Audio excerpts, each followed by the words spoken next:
Assalamualaikum warahmatullahi wabarakatuh.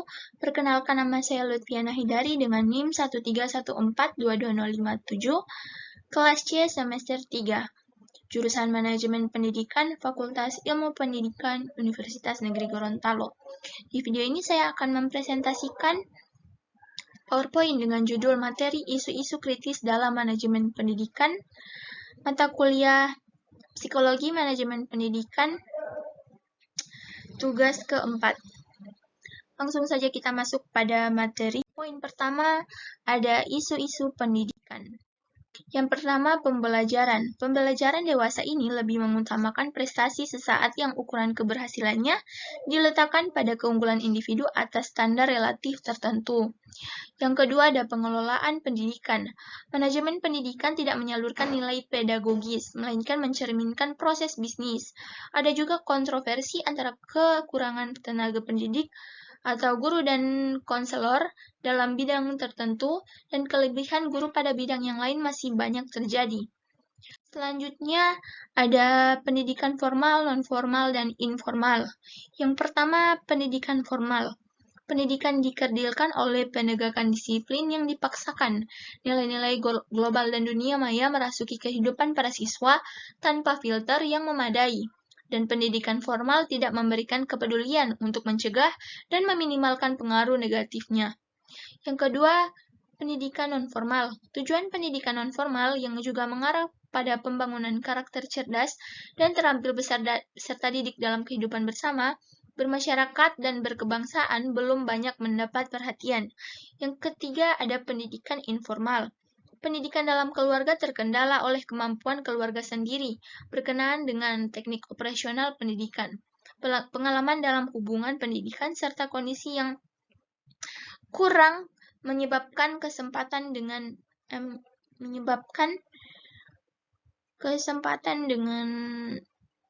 arah kesibukan. Selanjutnya, masalah-masalah pendidikan di Indonesia. Secara umum, kualitas guru dan kompetensi guru di Indonesia masih belum sesuai dengan yang diharapkan.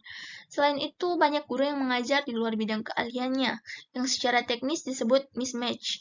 Kurikulum pendidikan di Indonesia juga menjadi masalah yang harus diperbaiki. Kurikulum harus mengalami kendala karena beberapa faktor. Yang pertama, adanya perkembangan dan perubahan bangsa yang satu dengan yang lain.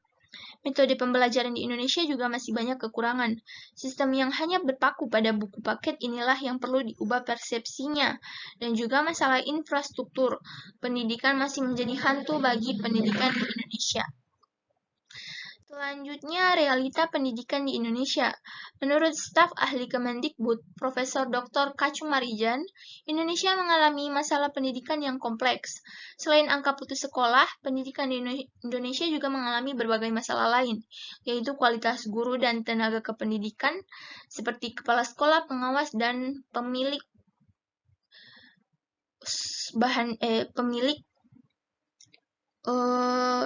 tempat pengajar.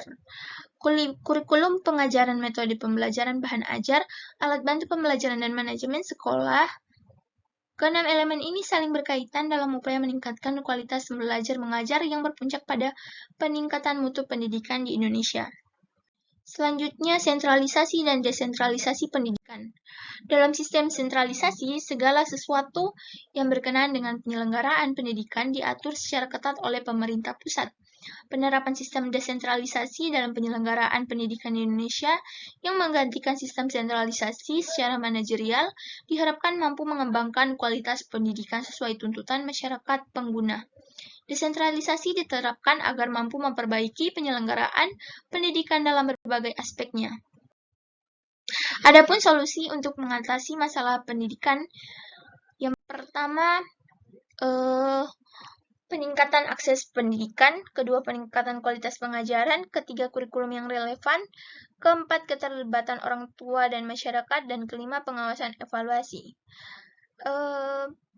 Mengatasi isu dan masalah pendidikan perlu pendekatan holistik yang melibatkan berbagai pihak, termasuk pemerintah, sekolah, guru, siswa, dan masyarakat umum. Baik, itu saja presentasi singkat dari saya. Mohon maaf bila masih terdapat beberapa kekurangan dalam PowerPoint saya. Wabillahi taufiq wal hidayah. Wassalamualaikum warahmatullahi wabarakatuh. Sekian dan terima kasih.